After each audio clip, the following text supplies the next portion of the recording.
Hello guys, आपने बहुत सुना होगा यूसीसी कोड के बारे में, लेकिन किसी ने आपको डिटेल से बताया नहीं कि आखिर यूसीसी कोड है क्या। विगत 1 वर्षों से मांग चल रही है कि यूसीसी कोड लाया जाए, बीजेपी सरकार का मैनिफेस्टो में है। तो आइए आज मैं आपको बताता हूँ यूसीसी का पूरा कहानी क्या है। मेरे चैनल पर नए हैं तो कृपया सब्सक्राइब कीजिएगा और साथ में बेल आइकन दोस्तों, जरूर दबाइएगा। यूसीसी यूनिफॉर्म सिविल कोड, जिसे सामान्य संहिता नागरिक कहा जाता है, जिसके कॉमन सिविल संहिता भी कहा जाता है। इसमें जो है बहुत सारे नियम हैं। आखिर ये बात आई कहाँ से? तो सबसे पहले मैं बता दूं आपको कि यूनिफॉर्म सिविल कोड जो है वो धारा 44 में आती है। अनुच्छेद 44 भाग 4 में ये दर्शाया गया है कि सभी को एक समान, एक देश, एक नागरिक संहिता होना जरूरी है। तो आइए अब मैं आपको बताता हूँ कि ये बात उठी कहाँ से। तो सबसे पहले 2016-17 की बात है। राजस्थान में एक मीना समुदाय है।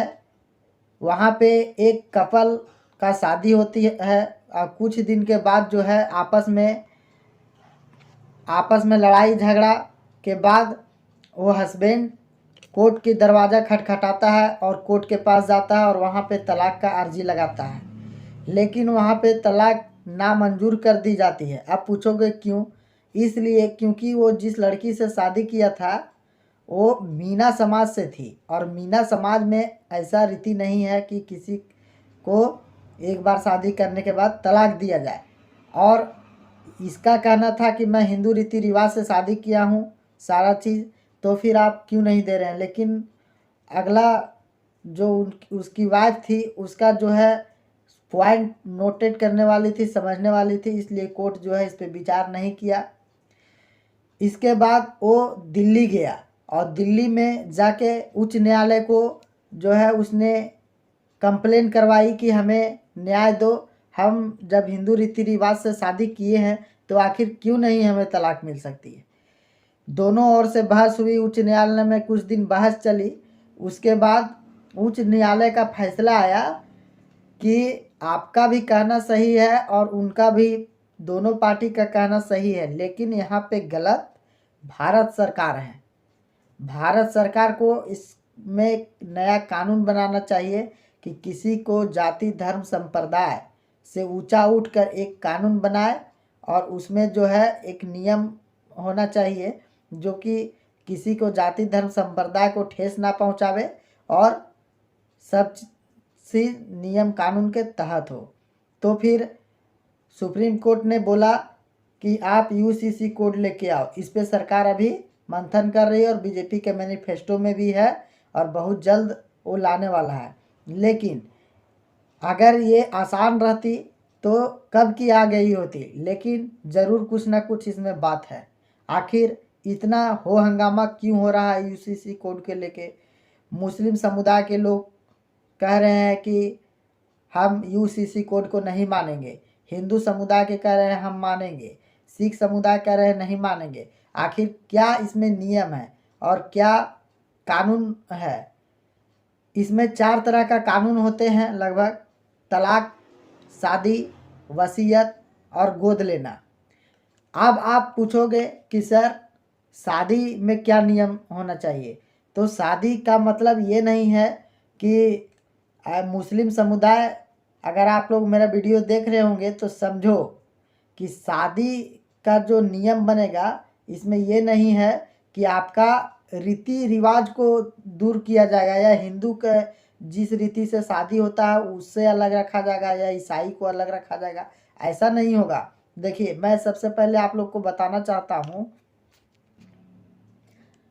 कि सभी धर्म में शादी का एक अलग अलग नियम है। जैसे कि आप इस्लाम समाज के अगर हो या नहीं हो तो आप जान लो कि इस्लाम समुदाय में तलाक, शादी के दूसरा शादी कब करना रहता है?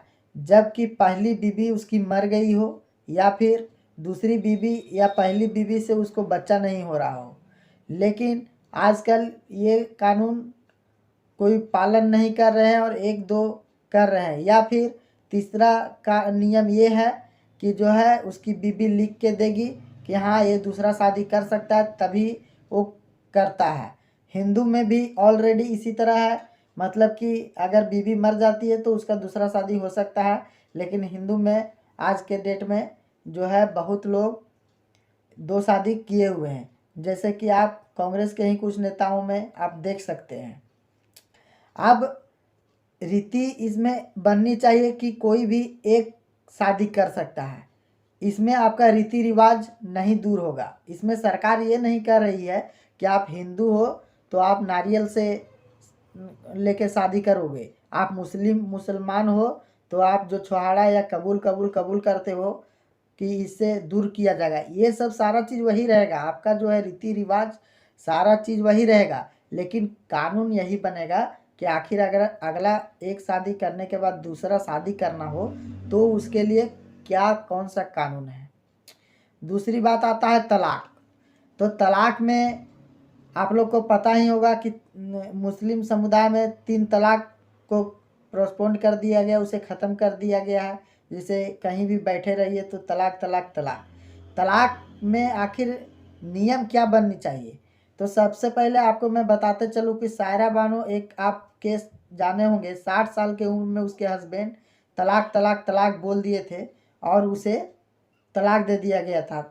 उस समय वो सुप्रीम कोर्ट में गई थी और वहाँ पे जाके एक जीवन भत्ता मिलता है, जिसे कि अगर आप तलाक ले रहे हो तो उसे जीवन भत्ता के रूप में आपको देना होगा।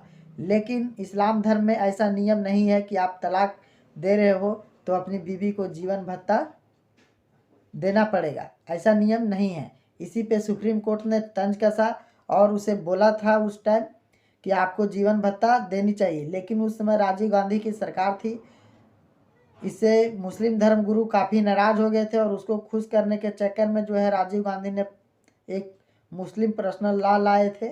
उसमें बोला गया था कि नहीं, आपको जो है तलाक के बाद कोई एनुमनी लो नहीं दिया जाएगा, मतलब कि जीवन भत्ता नहीं दिया जाएगा। इस पे काफ़ी हो हंगामा हुआ, मुस्लिम समुदाय के लेडीज़ लोग भी काफ़ी हो हंगामा किए। इसीलिए सुप्रीम कोर्ट 3 ये तलाक पर भी लाना चाह रही है कि आपको जीवन भत्ता मिले। तीसरी बात, गोद लेने का सिस्टम है कि आपकी शादी हो जाती है तो आप अपने से 21 साल छोटे को आप गोद ले लो। ये नहीं कि वो 15 साल का है तो आप उसे गोद ले लो। इसमें जो है गोद लेने का जो नया प्रक्रिया है उसमें बनाया जाएगा। अब आप पूछोगे कि आखिर वसीयत क्या है, तो वसीयत के बारे में मैं आपको बताते चलूँ कि हिंदू में अगर वसीयत का मतलब क्या हो गया, मतलब विरासत वाला चीज़। वसीयत में हिंदू में अगर आपके दादा हैं जिंदा और बाप मर गया है तो डायरेक्ट ऑटोमेटिकली उसका संपत्ति उसके बेटे के पास चली जाती है। लेकिन इस्लाम में ऐसा नियम नहीं है। उसमें नियम ये है कि अगर किसी आदमी का बाप जिंदा हो और उसका वो मर जाता है और उसका बेटा जिंदा रहता है तो उसका दादा अगर चाहेंगे तभी उसके अपने पोता को जो है अपना संपत्ति दे सकते हैं, अदरवाइज वो नहीं दे सकते हैं। तो इसमें भी जो है नियम बननी चाहिए। तो दोस्तों ये सब थी यूसीसी कोड के बारे में आज जो मैंने कहा। आशा करता हूँ कि आप लोग समझ गए होंगे। तो आप लोग भी यूसीसी कोड का मांग कीजिए, क्योंकि this is not wrong, this is fair for all community. Thank you.